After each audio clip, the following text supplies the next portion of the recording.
Assalamualaikum warahmatullahi wabarakatuh. Di pelatihan Apply Approach kali ini, kami para peserta mendapatkan tugas dari Profesor Zulkardi untuk membuat short CV dan mencontohkan satu contoh pembelajaran yang relevan dengan bidang ilmu kami masing-masing. Berikut CV singkat tentang saya. Halo, saya Melisa Putri, SESHMM, merupakan dosen di Universitas Sriwijaya, Prodi Manajemen Fakultas Ekonomi.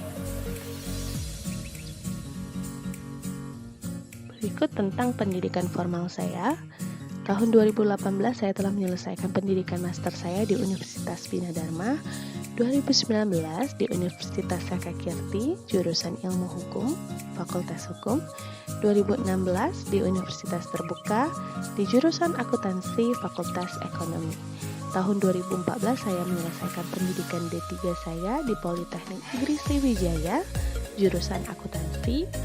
2011 menyelesaikan pendidikan di SMK Safrius Palembang 2008, SMP Safrius 3 Palembang, dan di tahun 2005 saya menyelesaikan pendidikan sekolah dasar saya di Safrius 3 Palembang. Berikut pengalaman kerja saya di tahun 2019 sampai 2022. Saya bekerja sebagai dosen di Fakultas Ekonomi, jurusan Manajemen Universitas Sakakirti, dan saya juga bekerja sebagai instruktur di LKP Palkomtek Palembang. Di tahun 2015 sampai 2016, saya bekerja sebagai staf administrasi dan accounting di PT Sri Metriko Utama Wijaya. Pengalaman magang saya di tahun 2014 dan 2010 di PT Pupuk Sriwijaya Palembang, tepatnya di Departemen Akuntansi. Berikut pelatihan training, workshop atau seminar yang pernah saya ikuti. Di tahun 2023 mengikuti pelatihan Refinitiv Econ dan Workspace, workshop jurnal menuju terindeks internasional dan bereputasi yang diadakan oleh Dikti. Di tahun 2022 mengikuti workshop penyusunan kurikulum RPS berbasis Outcome Based Education, workshop publication series, pelatihan dasar calon pegawai negeri sipil yang diadakan oleh Kementerian Pendidikan Budaya Riset dan Teknologi, pelatihan kewirausahaan pendamping UMKM yang diadakan oleh Universitas Sriwijaya bekerjasama dengan BNSP. Di tahun 2018 saya mengikuti seminar nasional Forum Manajemen Indonesia. 2013 saya mengikuti pelatihan Briefer Pajak yang diadakan oleh Ikatan Akuntan Indonesia dan mengikuti sosialisasi audit internal, manajemen risiko, dan pengendalian otoritas jasa keuangan yang diadakan oleh Otoritas Jasa Keuangan atau OJK. Berikut daftar riset saya dari tahun 2014 sampai 2023. Beberapa pengabdian kepada masyarakat yang sudah saya lakukan tahun 2023 yaitu tentang penguatan legalitas usaha yang berbasis ICT untuk meningkatkan pendapatan UMKM di Desa Burai, Kecamatan Tanjung Batu, Kabupaten Ogan Ilir. Kemudian di tahun 2023 juga melakukan pengabdian kepada masyarakat tentang peningkatan kemampuan membaca melalui pelatihan karya tulis ilmiah siswa SMA Negeri 1 Munarulu Kabupaten Lahat, kemudian pembentukan bank sampah di Desa Pagardewa Kecamatan Jarai Lahat.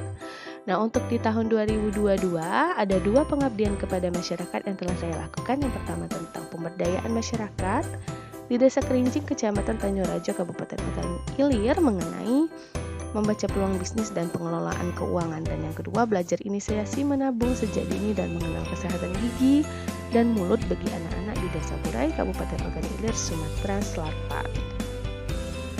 Setelah membuat short CV, tugas selanjutnya adalah dari kelima prinsip pembelajaran ini diterapkan dalam bidang ilmu yang relevan. Jadi hanya satu saja yang dicontohkan dan diterapkan dalam bidang ilmu saya tentunya.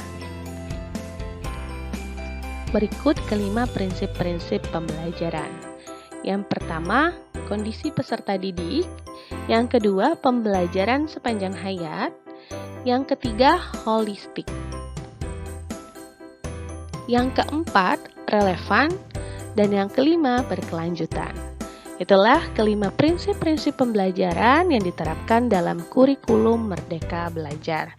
Nah, selanjutnya bagaimana salah satu dari prinsip pembelajaran ini saya terapkan di bidang ilmu saya tentunya, dan saya terapkan juga pada proses pembelajaran.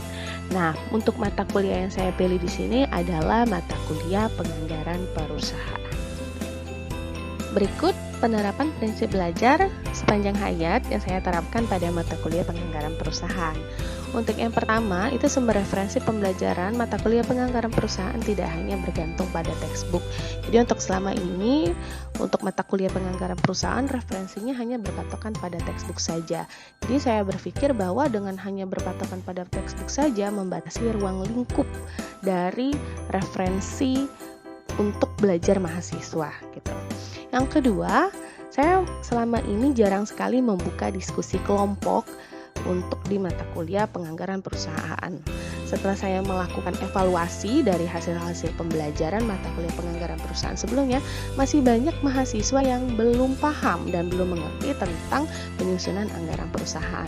Oleh karena itu, diharapkan dengan saya membuka sesi diskusi kelompok, membantu mahasiswa untuk menjadi lebih aktif dan pemahaman mahasiswa itu terhadap materi itu lebih merata. Jadi mereka dalam kelompok itu yang terdiri dari 2-3 orang itu bisa saling support dan saling membantu untuk memahami materi tersebut. Untuk yang ketiga, saya juga memberikan pertanyaan secara langsung kepada mahasiswa untuk mengukur sejauh mana pemahaman mahasiswa terhadap materi yang saya berikan pada hari itu. Sekian tugas membuat short CV dan menerapkan satu prinsip pembelajaran pada bidang ilmu saya. Terima kasih sudah menonton. Assalamualaikum warahmatullahi wabarakatuh.